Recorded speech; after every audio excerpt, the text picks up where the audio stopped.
Yo quiero invitarte que me acompañes a Primero de Reyes capítulo 18 y vamos a estar leyendo en el versículo 41 al versículo 46.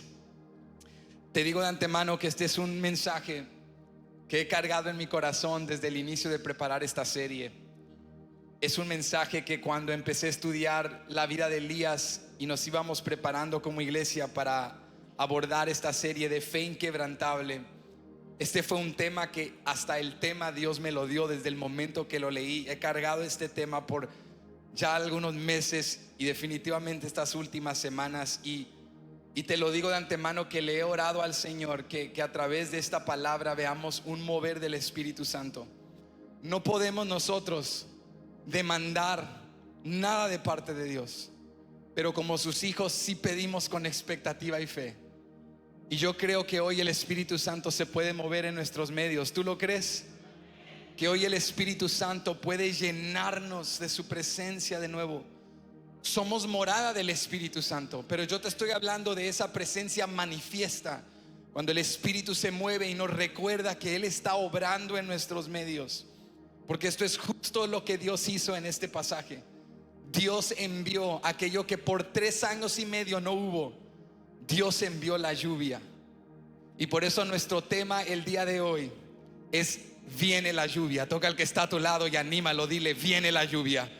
Prepárate porque viene algo de parte de Dios. Estamos en Primero de Reyes 18 verso 41 y dice así: entonces Elías dijo a Acab: sube, come y bebe, porque una lluvia grande se oye. ¿Cuántos la pueden oír? Acab subió a comer y a beber, y Elías subió a la cumbre del Carmelo y postrándose en tierra, puso su rostro entre las rodillas y dijo a su criado: sube ahora y mira hacia el mar. Y él subió y miró y dijo: no hay nada. Y él le volvió a decir: vuelve 7 veces. A la 7ª vez dijo: yo veo una pequeña nube como la palma de la mano de un hombre que sube del mar. Y él dijo: ve y di a Acab: unce tu carro y desciende para que la lluvia no te ataje.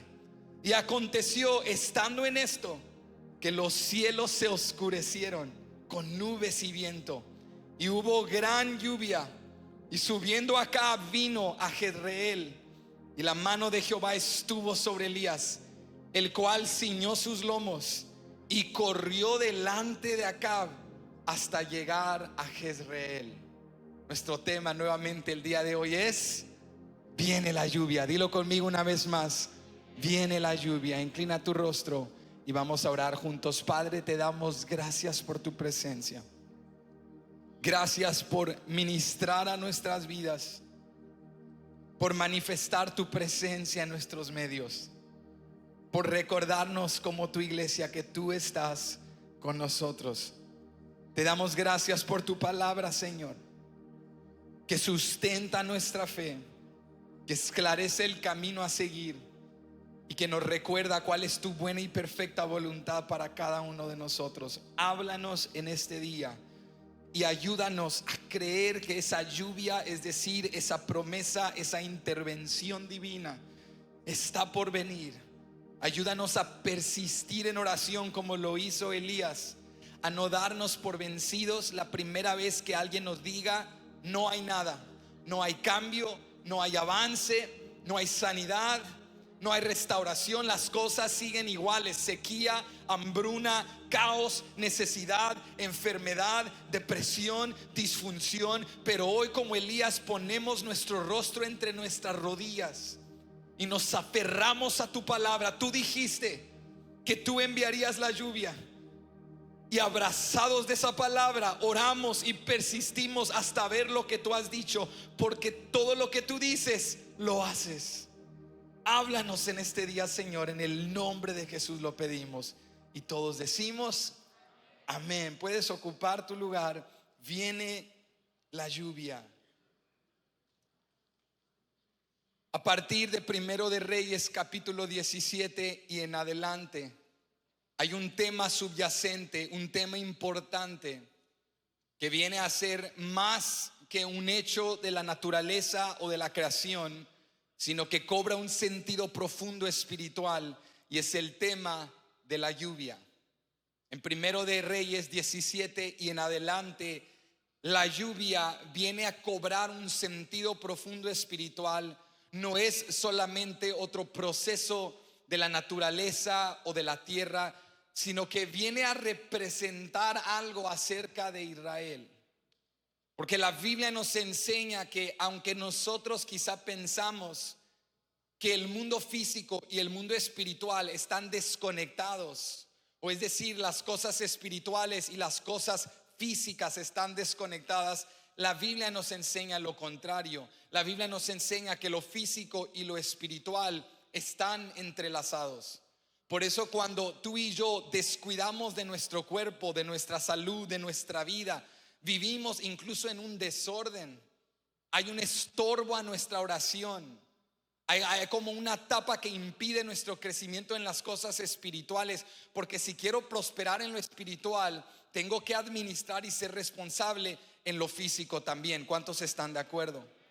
Y de la misma manera, si espiritualmente estoy desconectado de Dios, por eso hay gente que aunque sea muy saludable físicamente hablando, económicamente hablando, y tienen metas y aspiraciones, si tu hombre espiritual, si tu mujer espiritual, es decir, tu persona interior adentro, no tienes una plena comunión con Dios, aunque prosperes por fuera, no vas a tener una satisfacción plena, porque lo espiritual y lo físico van entrelazados.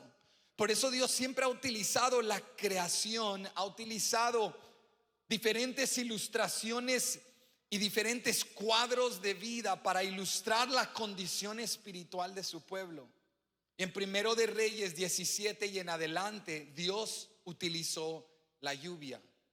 Él dijo a través de Elías que no habría lluvia, vino una sequía, y esa sequía física en la tierra de Israel y que afectó a aquellas naciones que avecinaban a Israel, era representativa de una sequía espiritual en las vidas del pueblo del Señor, de un pueblo que había dejado de buscar a Dios, de un pueblo que se había entregado a la idolatría. Es más, para el tiempo de Elías, muchos israelitas habían llegado a creer en dioses falsos, a adorar a ídolos, a Baal, el dios cananeo de tormenta, de lluvia, de fertilidad, a la diosa cananea fenicia que se llamaba Acera, que era diosa de provisión y de fertilidad. Y Dios detiene la lluvia y le demuestra a Israel que Baal no existe, que el Dios de la lluvia se llama Jehová, Dios de Israel. Pero escúchame, el detener la lluvia no fue una decisión así impulsiva de parte de Dios, sino que fue algo que Dios había dicho desde la ley mosaica. Dios le había enseñado a su pueblo en la ley de Moisés, en el libro de Deuteronomio, que si su pueblo se apartaba de él y adoraba a dioses o ídolos falsos, él cerraría los cielos y él detendría la lluvia. Déjame enseñarte esto en Deuteronomio capítulo 11, versículo 13 al 17. Dice la palabra: si obedeciereis cuidadosamente a mis mandamientos que yo os prescribo hoy, amando a Jehová vuestro Dios y sirviéndole con todo vuestro corazón y con toda vuestra alma, yo daré la lluvia de vuestra tierra a su tiempo, la temprana y la tardía, y recogerás tu grano, tu vino y tu aceite. Dios dice: si guardas mis mandamientos y honras el pacto que he establecido, yo enviaré la lluvia, yo bendeciré la tierra. Pero mira la corrección que vendría de parte de Dios en el verso 15 si hacían lo contrario. Daré también hierba a tu campo para tus ganados, y comerás y te saciarás. Guardaos pues que vuestro corazón no se infatúe y os apartéis y sirváis a dioses ajenos y os inclinéis a ellos, y se encienda el furor de Jehová sobre vosotros, y cierre los cielos y no haya lluvia ni la tierra de su fruto, y perezcáis pronto de la buena tierra que os da Jehová. Entonces lo que Dios hizo en Primero de Reyes 17 no era algo impulsivo, era algo que Dios ya había advertido a su pueblo: si se apartan de mí, yo voy a cerrar los cielos. Por eso cuando caminas en la voluntad de Dios, tienes la bendición de Dios. Pero cuando caminamos fuera de la voluntad de Dios, las puertas de los cielos se cierran sobre nuestras vidas y ya no tenemos el favor de Dios que va con nosotros. Entonces, después de 3 años y medio de sequía, Dios le habla a Elías y le dice: Elías, vuelve con Acab, porque viene la lluvia. Estoy a punto de hacer lo que prometí. Y Elías viene con Acab y le dice: quiero que congregues a todo el pueblo de Israel y a los 850 profetas, los de Baal y los de Acera, y que vayamos al monte Carmelo y vamos a hacer un gran enfrentamiento. Cada lado va a preparar su altar y su holocausto, y cada lado clamará a su Dios, y el Dios que envíe el fuego, ese es el Dios verdadero. Y Dios envió fuego del cielo y consumió el altar, el holocausto, las piedras, el polvo, lamió todo el agua que Elías había echado sobre aquella zanja alrededor del altar. Y el pueblo se tiró sobre sus rostros y declararon: Jehová es el Dios, Jehová es el Dios. Y sus corazones volvieron a Jehová. Y Elías tomó a los profetas falsos, los degolló, los mató, erradicó aquella idolatría de la casa de Israel. Pero la historia no termina ahí, porque aún hacía falta algo. ¿Alguien sabe qué hacía falta? La lluvia. Aunque Dios había demostrado su poder, el pueblo aún necesitaba lluvia. Había sequía, la hambruna seguía afectando al pueblo. Pero Dios le había dado a Elías una palabra: ve acá y dile que viene la lluvia. ¿Y sabes qué hizo Elías? Elías hizo lo que ha demostrado y ha caracterizado su ministerio a lo largo de los relatos que hemos estudiado. Elías ejerció una fe inquebrantable y subió a la cumbre del monte Carmelo y se postró ante Dios y puso su rostro entre sus rodillas y comenzó a clamar y a clamar, y envió a su criado a confirmar si miraba del lado del mar alguna nube que venía. Y cuando menos lo esperaba, vio una nube pequeña como del tamaño de la palma de la mano de un hombre. Y Elías se llenó de fe y se levantó y sabía: la lluvia ha llegado. Porque yo quiero saber si aquí hay alguien el día de hoy que sigue creyendo que cuando Dios dice algo, Dios lo hace. No oramos mucho porque seamos muy espirituales, oramos porque sabemos que Dios responde la oración del justo, que Dios tiene el poder para hacer algo al respecto en cada una de nuestras situaciones. Clamamos porque sabemos que en la oración persistente y en la perseverancia de la fe, Dios obra a favor de sus hijos. Y Elías creía: si Dios me lo dijo, Dios lo va a hacer. Y cuando menos lo esperaba, llegó aquella lluvia y el pueblo se regocijaba.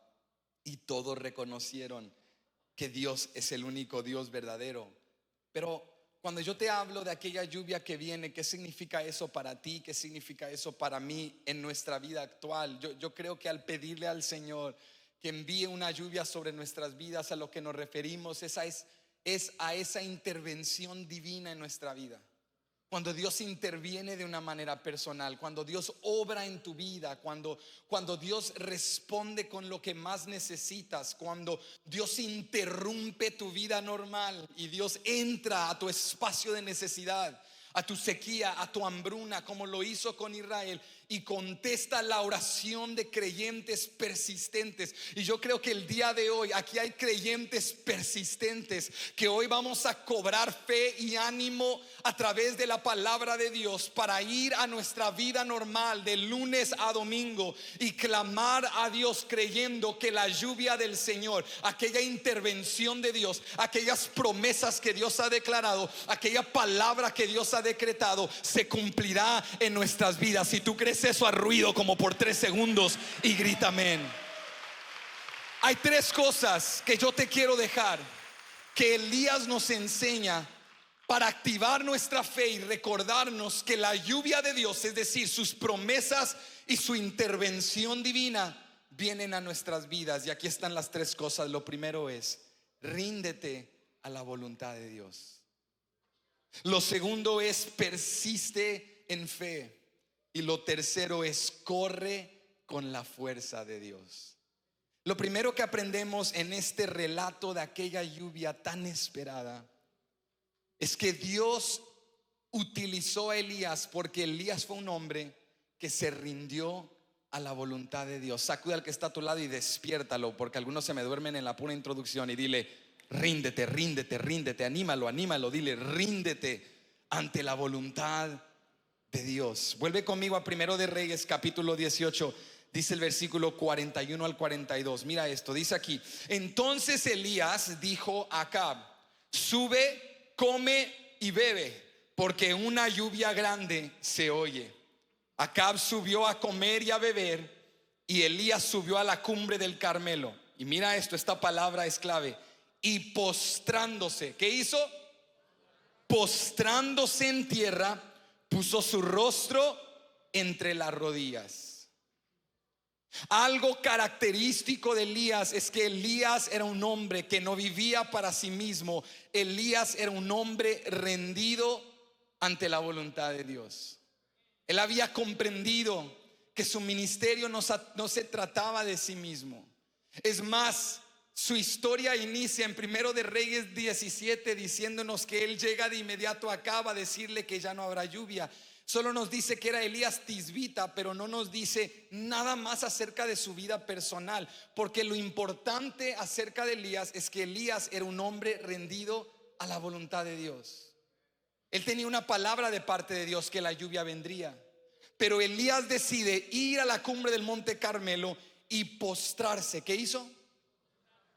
Físicamente, este acto de rendición ante Dios, de quebrantarse ante Dios, se postró y comenzó a clamar. Y cuando yo veo esto destaca algo que me reta y me anima en el ejemplo de Elías, porque quizá para este punto de la narrativa de Primero de Reyes nosotros creemos quizá que Elías es el protagonista, porque Elías es el que ha enfrentado al rey Acab. Elías es el que ha desafiado a los profetas falsos. Elías es el instrumento que Dios ha utilizado para traer provisión y milagros y declarar su palabra. Puede parecer que todo esto fue idea de Elías y que Elías es el protagonista, pero si leemos detenidamente y nos damos cuenta, detrás de todo lo que Elías estaba haciendo habían órdenes de parte de Dios. O sea, Elías no se ingenió lo que iba a suceder. Esto no fue idea de Elías, esto no fueron planes de Elías, estas no eran las metas de Elías. Es más, yo creo que si tú le preguntas a Elías, ¿cómo lo hubieses hecho tú? Elías no hubiese elegido ninguna de estas cosas. Yo no creo que Elías hubiese escogido enviar una sequía a Israel, porque la sequía lo afectó a él también. Yo creo que Elías no hubiese escogido ir a vivir por un tiempo en el arroyo de Querit y con la única gente o las únicas criaturas que convivía era con cuervos. Se parecía a aquel hombre ya que perdió la mente de Castaway hablando con un voleibol. Ya se está hablando con cuervos. Cuervo, ¿cuándo viene el otro? Y ahí desesperado, esperando. Yo no creo que Elías hubiese escogido vivir en el arroyo de Querit sin gente, aislado de todos, hablando con cuervos, esperando comida. Yo no creo que Elías hubiese escogido irse a Sarepta de Sidón, a una tierra lejana y pagana, a una tierra que gobernaba el padre de Jezabel, su peor enemigo. Yo no creo que él quería ir allá y vivir en casa de una viuda que no tenía mucho que ofrecer, que por cierto su hijo se le muere y hasta le echa la culpa a Elías. Yo no creo que Elías hubiese escogido esto. Yo creo que Elías, tal vez sus aspiraciones y metas de vida eran otras, pero Elías era un hombre rendido a la voluntad de Dios. Elías era un hombre que no vivía para sí mismo. Por eso el protagonista de Primero de Reyes no es Elías. El protagonista es y siempre será Jehová de Israel.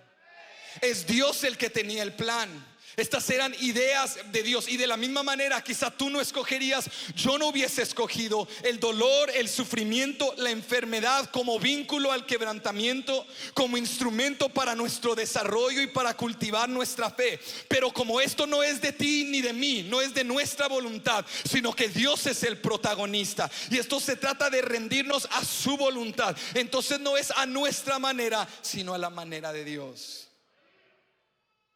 Dios estaba utilizando esta sequía para quebrantar a Israel, para demostrar la impotencia, la carencia, la incapacidad de estos dioses falsos.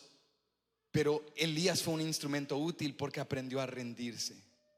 No se quejó por las circunstancias que estaban pasando, sino que se entregó a la voluntad de Dios. Y cuando Dios le daba una palabra, obedeció esa palabra. Iglesia, yo me pregunto, ¿será que tú y yo no hemos visto una lluvia, una intervención divina, una bendición que nos sacude?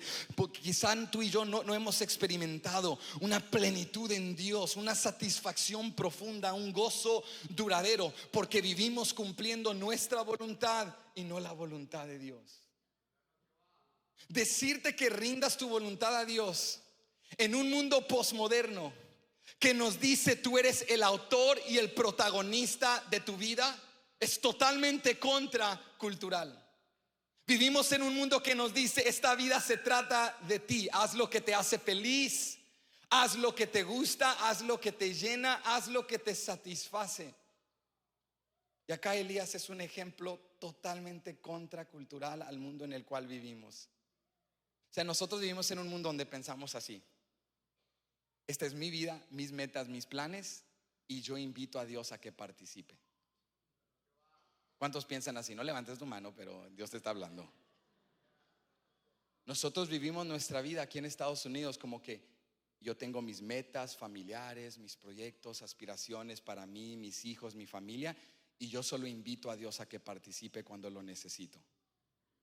Pero Elías es una vida totalmente contraria. Esta es la vida de Elías.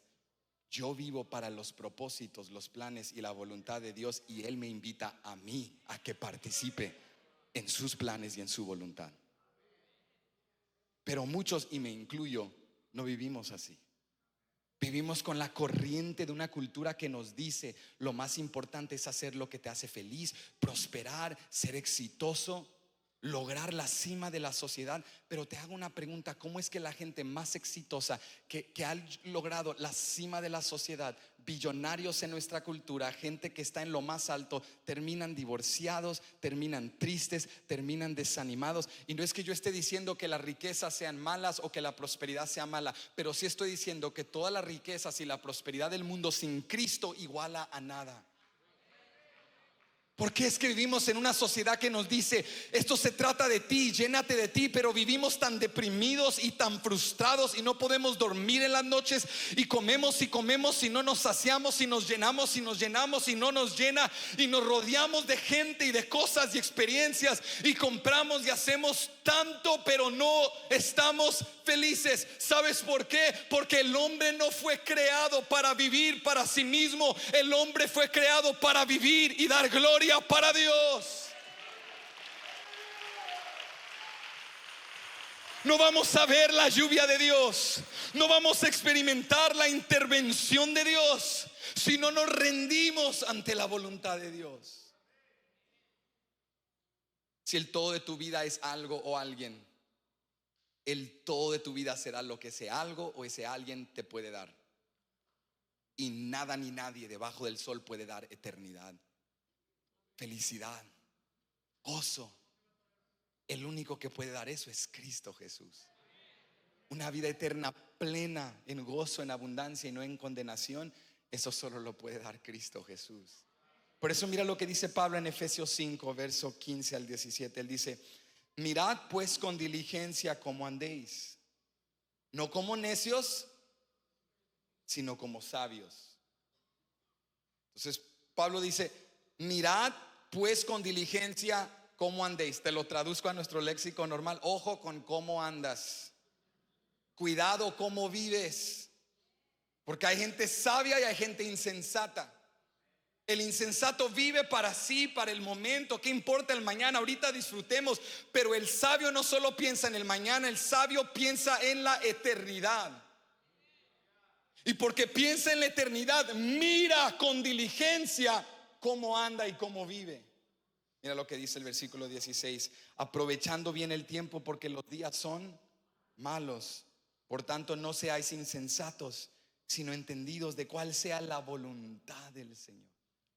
Pablo dice: busca la voluntad del Señor, ríndete a la voluntad de Dios. Y la pregunta es: ¿cómo me rindo a la voluntad de Dios? Pues gracias por haber hecho la pregunta, porque para rendirte a la voluntad de Dios es un proceso. O sea, nosotros pensamos que rendirnos a Dios es un acto, es un evento espiritual de una sola vez. Hice una oración de fe, acepté a Jesús, ya me he rendido a Él. Pero escúchame, ese es el inicio, esa es tu conversión. Pero el rendirte a la voluntad de Dios es un acto de obediencia de todos los días. ¿De cuándo? Nos rendimos a Dios todos los días. Tú te levantas en la mañana y dices: Dios, dame gracia, dame paciencia, porque me conozco muy bien. Y yo sé que si algo pasa esta mañana voy a hablar mal, si tengo mal genio, si dormí mal, si algo estaba debajo de mi espalda en la cama, voy a tratar mal a la gente. Si se me mete alguien en la carretera, Dios, yo me conozco. Entonces ayúdame a rendir mi voluntad. Ayúdame a hablar, a actuar, a pensar cosas conforme a tu voluntad. Es algo de todos los días. O sea, Elías no era un hombre de pasatiempos. Elías no era un hombre de aspiraciones. ¿Qué carrera tenía Elías? ¿Cuáles eran sus metas? ¿Cuáles eran sus pasiones? ¿Dónde había hecho inversiones? ¿Dónde había establecido su economía? ¿Tenía alguna contingencia para el futuro? La Biblia no nos habla de nada de eso. Él era un hombre dedicado a la voluntad de Dios. Si vivo en un arroyo con cuervos, eso me dijo el Señor. Si estoy viviendo en casa de una viuda pobre, eso me dijo el Señor. Elías era un hombre rendido a la voluntad de Dios. Y no me malentiendas el día de hoy, no te estoy diciendo yo también soy morador de esta tierra, que sea malo. Yo sé que tenemos que asegurar la aseguranza que está asegurada. Yo sé que tenemos que tener metas y proyectos y aspiraciones y planificamos. Pero yo creo que lo que Dios nos está enseñando en la vida de Elías es que vivimos en una cultura que nos jala a invitar a Dios a participar, en lugar de servir a Dios y participar en su voluntad. Y Elías es un cuadro de un hombre entregado a Dios. Quiero preguntártelo de esta manera: ¿quién es el constructor maestro que está edificando tu vida? ¿Te ha tocado en alguna ocasión como edificar algo e invitas a otros que vengan a ayudarte? Como que vas a construir un mueble o vas a cocinar alguna receta, y hay familiares que llegan y dicen: bueno, yo te ayudo, aquí hay 2 manos, ¿en qué te ayudo? Y si tú no estás bien organizado, la ayuda te causa más estrés que ayuda, porque si no sabes cómo delegar, ¿cuántos me entienden? Termina más estresado. ¿En qué te ayudo? Pues ponte a picar eso. Y ay no, antes de picar eso tenía que haber echado eso, y antes de haberle puesto ese tornillo teníamos que haber puesto este palo. Si no tienes un buen plan, te frustras.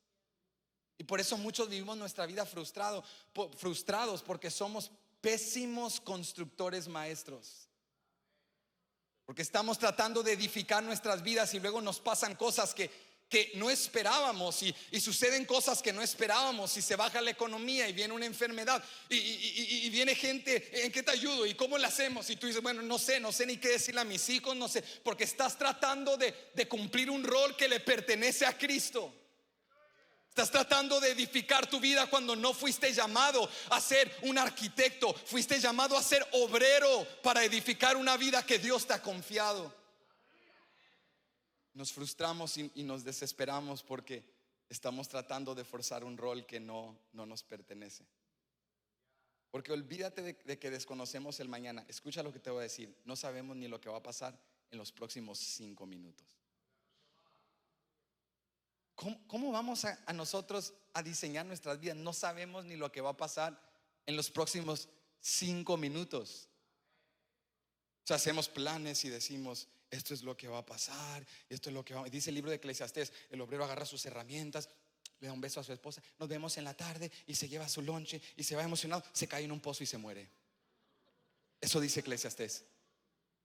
Te levantas, empacas todo. Eso nos ha pasado. Tenemos historias aquí de hermanos que literalmente fueron al trabajo, murieron, y nos llaman que hay un funeral porque el hermano estaba en el trabajo y murió. Estaba aquí un momento y ya no está. Esa es la vida.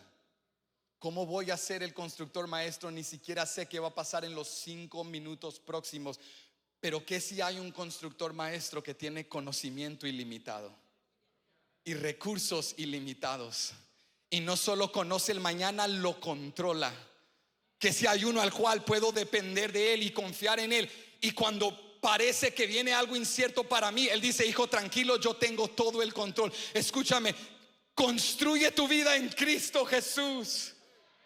Él sabe mejor. Elías era un hombre rendido a Dios porque había comprobado en su vida, había comprobado en su ministerio que lo que Dios le había dicho, Dios lo había hecho, y por eso se rinde ante Dios y le dice a Acab: sube, come, bebe, porque hay una lluvia grande que se oye. Cuando yo leí esto me impactó, porque el contexto nos enseña que no se oía ninguna lluvia, porque después Elías sube a la cumbre y comienza a orar y manda a su criado y no ve nada. 7 veces lo manda. O sea que cuando Elías le dice a Acab: sube, come y bebe y prepárate porque se oye una gran lluvia, no se oía nada. Elías estaba hablando en fe.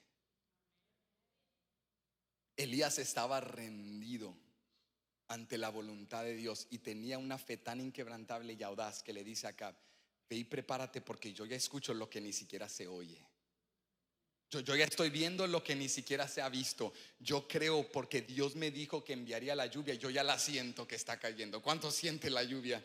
Yo creo lo que Dios me ha dicho, aunque ahorita no lo puedo ver. Y le dice a Acab: ve, prepárate. Yo la puedo escuchar, pero ojo con el verso 42. Dice que después de eso subió a la cumbre del Carmelo y postrándose en tierra puso su rostro entre sus rodillas. Un acto de rendición total, un acto de quebrantamiento ante Dios. Se puso a orar por algo que Dios ya le había dicho que iba a suceder. Elías comienza a clamar: Dios, tú enviaste el fuego, tú consumiste el altar, tú derrotaste a los profetas de Baal, tú giraste el corazón de tu pueblo y regresó a ti. Ahora yo me humillo ante ti otra vez, Señor, me rindo ante ti otra vez. Padre, envía la lluvia, porque eso es rendirte ante la voluntad de Dios. Es un proceso, es un acto de obediencia diario. Dios, ayer fuiste fiel y me diste la victoria, pero hoy me postro otra vez. Ayúdame a hacer tu voluntad, ayúdame a cumplir tus propósitos, porque si tú no intervienes, si tú no respiras sobre esto, si tú no edificas la casa, si tú no obras, Señor, todo lo que yo haga va a ser en vano. Si yo me desvío de tu voluntad, voy a perder mi tiempo, mis recursos y mi energía. Pero si yo me rindo y me alineo a tu voluntad, Señor, si tú respiras sobre esta cosa, si tú tocas mi familia, si tú tocas mi cuerpo, voy a ver tu bendición sobre mi vida. Lo primero que Elías nos enseña es: ríndete a la voluntad de Dios. Pero en segundo lugar, Elías nos enseña a persistir en fe. Ve conmigo al versículo 43 y mira lo que dice la palabra. Y dijo a su criado: sube ahora y mira hacia el mar. Y él subió y miró y dijo: no hay nada. Y él se fue triste a su casa y lloró. Nos dicen: wow, qué triste. No, hermano, no dice eso. Mire su Biblia, no dice eso. No hay nada. Y él se frustró y se desesperó con Dios. Su criado subió y miró y le dijo: no hay nada. Y él respondió: me han herido en esta iglesia, voy a huir a otra. Le dijo, subió y miró y dijo: no hay nada, Dios no ha sanado. Quizá Dios no es sanador. No, Elías tenía una fe persistente. ¿Una fe qué? Subió y miró y dijo: no hay nada. Y él le volvió a decir: vuelve 7 veces. ¿Cuántas veces? Y el contexto nos dice que no fue una declaración, un número así arbitrario. No es que Elías dijo de la nada: pues vamos a atinarle a ver si 7 veces. Pruébalo 7 veces. No, fueron 7 veces, porque la 7ª vez llegó la lluvia. O sea que fueron las veces necesarias hasta que Dios obrara. ¿Estás conmigo? No fue un acto arbitrario, no fue un número espontáneo, fue algo de persistencia, de perseverancia. O sea, Elías envió al criado las veces que fuera necesario hasta que la lluvia llegue. ¿Cuántos de nosotros para la 3ª, 4ª vez ya hubiésemos tirado la toalla? Ya hubiésemos dejado de confiar en Dios, ya nos hubiésemos ido a otro sitio. Pero necesitamos hombres y mujeres como Elías, con una fe persistente, que pongan su rostro entre sus rodillas y no dejen de clamar hasta que vean lo que Dios ha prometido. Elías persistió en fe. Y Dios le estaba dando esta oportunidad para cultivar su carácter, para desarrollar su fe. Claro, Dios lo pudo haber hecho de manera inmediata, pero Dios decide desarrollar y cultivar la fe de Elías para demostrar que es en la perseverancia que Dios obra a favor de su pueblo, aquellos que dependen de Él, aquellos que le buscan, aquellos que esperan en Él. Dios, aquí rindo mis deseos, mis planes, mis propósitos, y voy a clamar y alinearme a tu voluntad, y no me voy a mover de tu presencia hasta que yo vea lo que tú me has prometido. ¿Quién puede decir amén a eso? Escúchame, rendirte a Dios no significa que Dios va a responder de manera inmediata. Después de rendirte a Dios, tienes que persistir en fe. Porque nosotros venimos al Señor y clamamos, y cuando tú le dices algo a Dios de una manera tan genuina, cuando se lo dices de una manera tan genuina, hay como una expectativa dentro de esa autenticidad de nuestra oración, de que porque fuimos auténticos, Dios nos va a dar lo que le pedimos. ¿Nunca te ha pasado eso?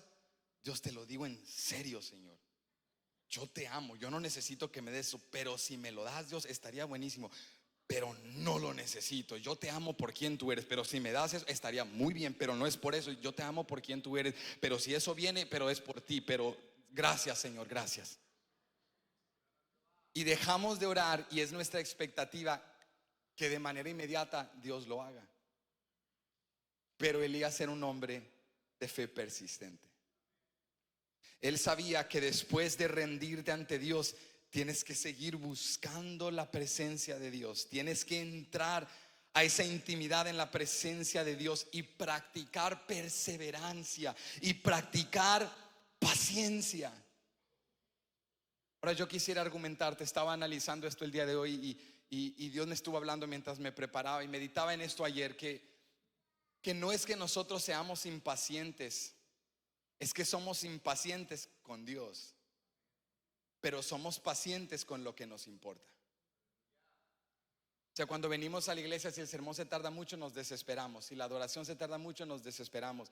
A veces en la administración el espíritu se empieza a mover, gente está aceptando a Cristo y ya estamos acá. Amor, córrele porque el tráfico, tú sabes que el de las 10:30 se pone terrible. Vámonos, vámonos, vámonos. Pero bien que en la fila para ver a los Dallas Cowboys.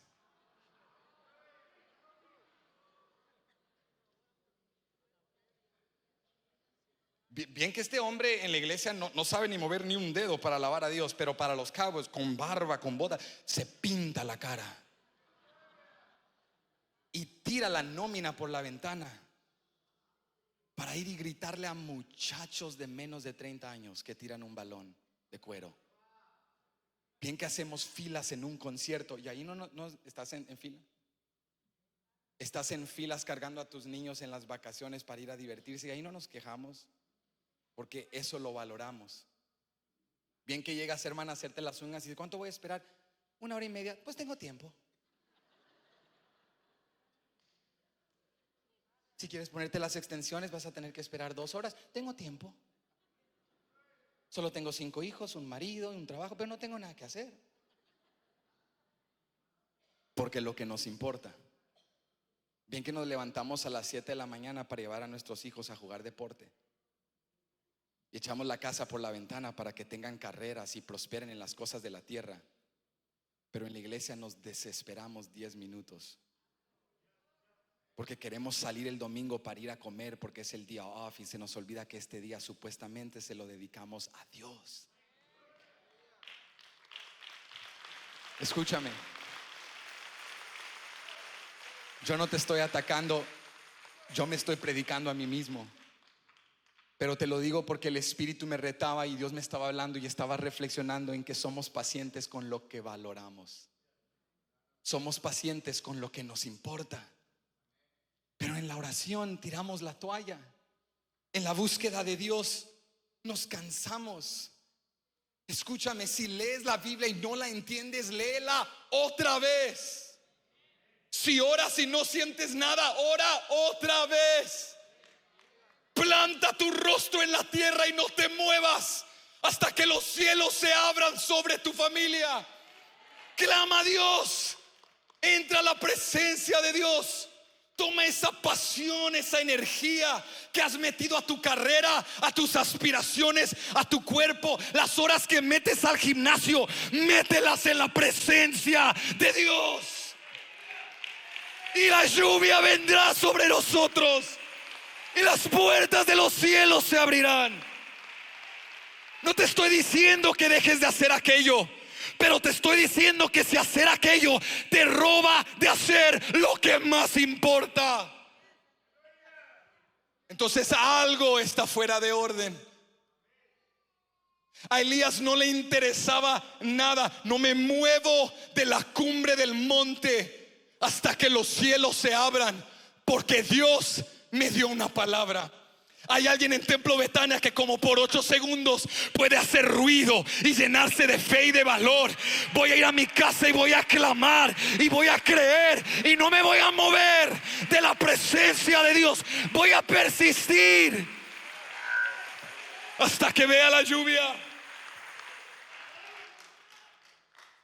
Necesitamos volver a la pasión por la presencia de Dios. Necesitamos volver a una desesperación de luchar en el espíritu, porque una lucha espiritual ocupa armas espirituales. No vamos a vencer los ataques que vienen contra esta generación y que han venido contra nuestras familias con esfuerzo, con buena voluntad, con trabajo, con buena moral y buenos principios. Vamos a vencer en el espíritu, porque esta es una guerra espiritual. Tenemos que enseñarle a esta nueva generación a amar la presencia de Dios, a temer a Dios, a conocer y estudiar la palabra de Dios. No conocemos la palabra, iglesia. Nuestros hijos están desarmados contra una cultura posmoderna, posverdad, que les dice que pueden redefinir su identidad, su sexo, su género, que no hay objetividad alguna en la moral, en la verdad, en las estructuras de la familia y de la sociedad. Y acá, papá y mamá, pues échale ganas. Te eché dinero en la cuenta, te compré los nuevos Jordans, los nuevos zapatos. No me malentiendas, todo eso tiene su lugar. Y qué bello que tengas metas y tengas aspiraciones. Yo también las tengo y queremos lo mejor para nuestros hijos, y que nuestros hijos latinoamericanos prosperen en este país y que infiltren todas las esferas de la sociedad y sean luz en el nombre de Cristo. Pero si logramos la cima de la sociedad, si hemos estado en los montes de la sociedad pero no hemos estado en la cumbre del Monte Carmelo, y no hemos doblado rodillas y no nos hemos postrado en la presencia de Dios, de nada nos servirá ser ricos en la tierra y pobres en el cielo. Mejor sería ser ricos con Cristo y pobres en la tierra, para que la lluvia del cielo descienda sobre nosotros. Anhela para tus hijos, anhela para los jóvenes de Templo Betania una generación próspera por dentro hacia afuera. Que vean el mover del Espíritu Santo en sus días. Que vean la bondad de Dios en la tierra de los vivientes. Que tengan no solo historias de sus padres, relatos de sus antepasados, que tengan testimonios propios. Elías persistió, y su ejemplo nos reta y nos toca y nos ministra. Porque hay una lucha en nosotros entre lo natural y lo espiritual, de invertir más en lo natural que en lo espiritual. ¿Sabes por qué no somos impacientes en las filas del mundo, pero impacientes en la casa de Dios? Porque somos más naturales que espirituales. Porque el hombre carnal no discierne lo espiritual, no lo valora, pero el hombre espiritual discierne y valora las cosas espirituales. En otras palabras, ¿cómo crecerá mi amor por Dios? Comienza a buscarle, y a medida que le buscas más, lo amarás. ¿Cómo crecerá mi pasión por Dios? Búscale, y a medida que le buscas. O sea, la primera vez que Elías se postra ahí, su fe estaba así pequeñita. Dios, no me dejes en vergüenza, no me trajiste hasta aquí para para que quede esta sequía. Dios, por favor. Y va el siervo y el criado y le dice: no hay nada. Y en segunda vez: no hay nada. Y tercera vez: no hay nada. Pero mientras más oraba, su fe se estaba sustentando, su fe se estaba fortaleciendo. Y en lugar de que su situación opacara su oración estaba impactando su situación. Elías estaba persistiendo porque era un hombre espiritual. Era un hombre que, iglesia, somos tú y yo más naturales que espirituales. Pablo dice en 1 Corintios 2, 12 al 14: y nosotros no hemos recibido el espíritu del mundo, sino el espíritu que proviene de Dios, para que sepamos lo que Dios nos ha concedido, lo cual también hablamos, no con palabras enseñadas por sabiduría humana, sino con las que enseña el Espíritu, acomodando lo espiritual a lo espiritual. Pero el hombre natural no percibe las cosas que son del Espíritu de Dios, porque para él son locura y no las puede entender, porque se han de discernir espiritualmente. Si queremos la lluvia de Dios, Pablo nos dice, tenemos que sustentar nuestro hombre espiritual para discernir y valorar lo espiritual. ¿Qué te estoy diciendo hoy? ¿Quieres ver la lluvia de Dios? ¿Quieres la intervención de Dios, la bendición de Dios? No dejes de orar, no dejes de leer, no dejes de buscar a Dios. Quebrántate ante Dios, humíllate ante Dios. Elías le dice a su criado: vete hacia el mar, porque recuerda que el monte Carmelo no era un solo monte, era una región montañosa con varias cumbres. Era una región montañosa a la costa del mar Mediterráneo.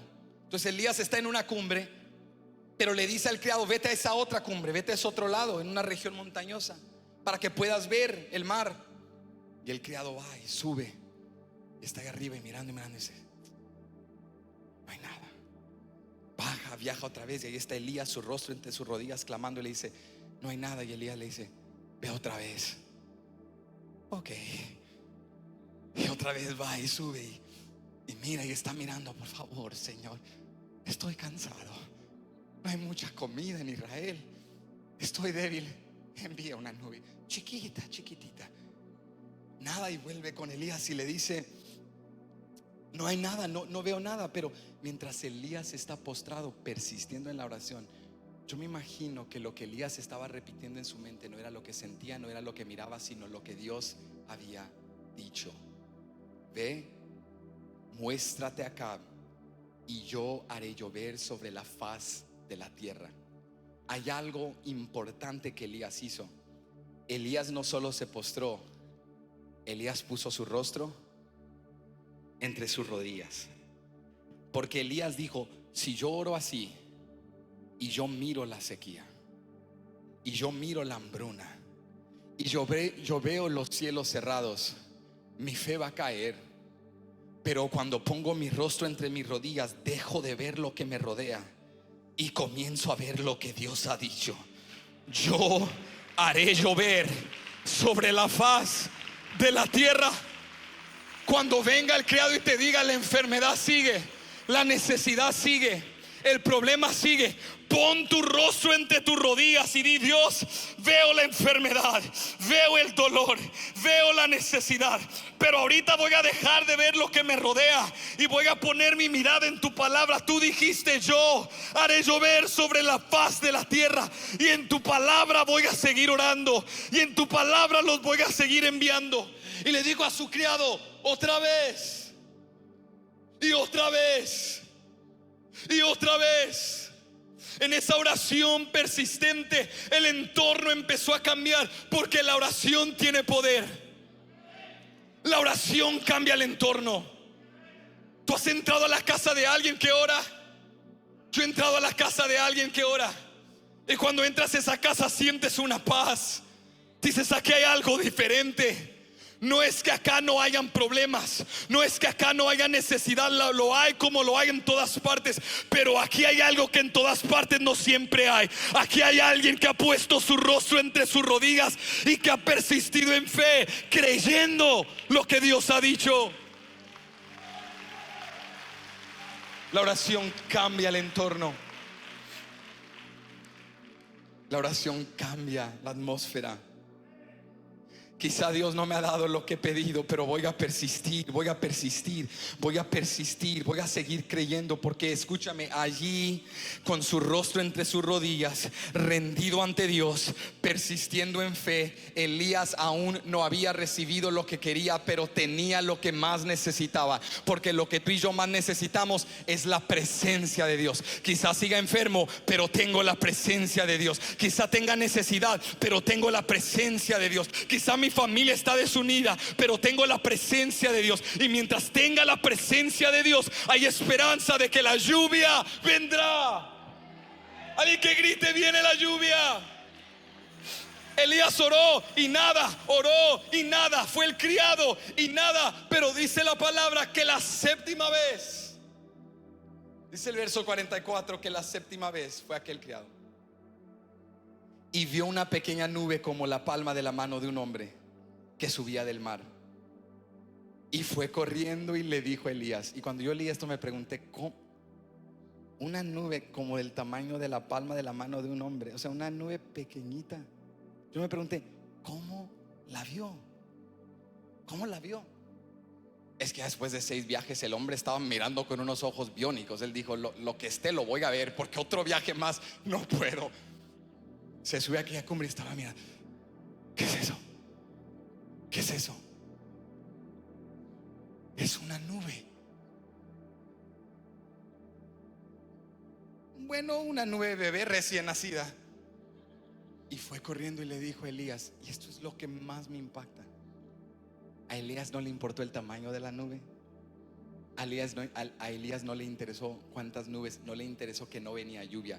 Cuando Elías escuchó que había una nube pequeña como de la palma de la mano de un hombre, le dijo: ve a Acab y dile: unce tu carro y desciende para que la lluvia no te ataje. Elías era un hombre de fe que no menospreció los comienzos pequeños. Déjame animarte el día de hoy: no menosprecies comienzos pequeños. No subestimes victorias pequeñas. Sí, quizás sigo enfermo, pero hoy fue un buen día. Esa es una nube pequeña. Quizá mis hijos siguen rebeldes, pero hoy por lo menos no me respondieron como antes. Esa es una nube pequeña. Quizá no tengo toda la provisión que quisiera, pero hoy comimos y tuvimos el pan del día de hoy. Esa es una nube pequeña. Yo estoy retando a alguien que celebre las nubes pequeñas en su vida. Tal vez no tienes todo lo que quisieras tener, pero Dios te envía una nube pequeña, porque detrás de la nube viene la lluvia, y detrás de la lluvia la bendición y la cosecha. Elías le dice a Acab: prepárate y adelántate, porque si no te adelantas te va a agarrar una gran tormenta. ¿Cómo sabía Elías eso? Solo era una nube pequeñita. Pero cuando tienes gran fe, anticipas y esperas cosas grandes de parte de Dios. La gente de fe anticipa cosas. La gente de fe, hermano, ve una nubecita y dice: vámonos, vámonos, Dios está a punto de hacer algo. Prepárate, pon más sillas porque se van a llenar. Llámale a los familiares porque viene la gloria. Pero no vemos nada, no escuchamos nada, pero viene una nube pequeña. Y yo sé en quién he creído. Yo he visto la fidelidad de Dios. He aprendido a no subestimar cuervos. He aprendido a no minimizar arroyos. He aprendido a no subestimar harina, a no subestimar aceite. He aprendido a no minimizar ni descartar a una viuda pobre. Entonces tampoco voy a menospreciar a una nube pequeña, porque detrás de la nube viene la lluvia.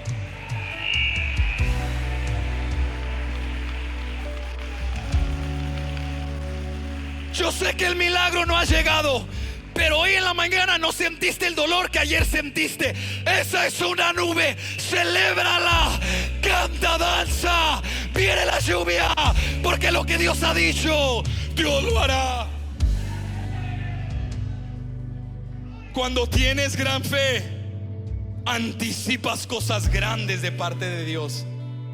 Acá prepárate, porque si no te adelantas te va a agarrar una lluvia como nunca jamás has visto. Ve y prepárate acá, porque viene una tormenta y te va a agarrar en el camino, porque yo sé lo que pasa cuando hay un hombre justo, eficaz, que se quebranta y se rinde ante Dios, que persiste en fe. Y que por último, con esto te quiero dejar, que corre con las fuerzas de Dios. Pasa algo extraordinario cuando termina esta historia, porque dice la palabra en el versículo 45 que después de que Elías mandó esta palabra acá, dice: estando en esto, que los cielos se oscurecieron con nubes y viento, y hubo gran lluvia. ¿Qué hubo? 3 años y medio de sequía. Pero un hombre que le creyó a Dios fue el instrumento para que la lluvia viniese. Por eso Santiago nos dice en el capítulo 5 de su libro, dice: no vayas a creer que Elías fue un superhombre.